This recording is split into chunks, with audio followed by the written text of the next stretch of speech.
Здравейте! Първо снежно бягане през януари беше страхотно. Как да станем едни от най-добрите през януари, как да бъдем по-добра версия на себе си, какво да направим, за да повишим енергията си и да се чувстваме по-добре. Има едно просто решение. И ще ви го разкажа чрез приказка. Мариана, майката на Никол от Пловдив, мечтае да види дъщеря си да ходи. Тя има една дъщеря, Никол е 25 годишна студентка по право. Допреди една година е била щастливо младо момиче, докато не се случи един нелеп инцидент. И в момента тя не може да ходи. Всеки един от нас може да помогне на това момиче да продължи живота си и да бъде равноправен член на обществото. С малък дан.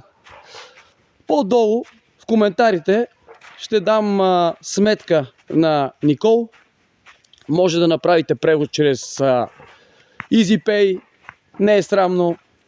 Дори сумата да е малка, със всеки едни 5-10 лева, вие ще помогнете на това момиче да има шанс отново да ходи. Никол е една прекрасна млада дама, която ще успее да проходи. Трябва да съберем 100 000 лева, така че за да станеш 1% от хората от януари, просто дари една малка сума. Ако не можеш, сподели това видео, сподели линка за Никол, дръсни един коментар, едно харесване, сподели във всички социални мрежи, Facebook, Instagram. С едно малко даренице от едни 5 лева, спести няколко бири, спести едно кейсче, да знам, един обяд. Всяка една сума ще помогне на Никол да проходи отново. Така че това е най-доброто нещо, което мога да направиш в януари. Това ще промени мисленето ти, това ще промени енергията ти, това ще ти помогне много и ще ти се отблагодари. Така че нека всички да помогнем на Никол. Най-лесно ще е чрез EasyPay. Таксите за банков превод са 2-3 лева, така че всяка една сума ще е стъпка напред за Никол.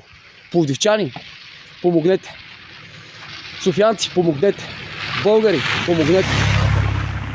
Долу ще видите линк в описанието, а който няма възможност, просто сподели видеото, сподели в социалните мрежи, харесай, дръсни един коментар. Всяко едно от тези неща ще помогне на Никол да проходи.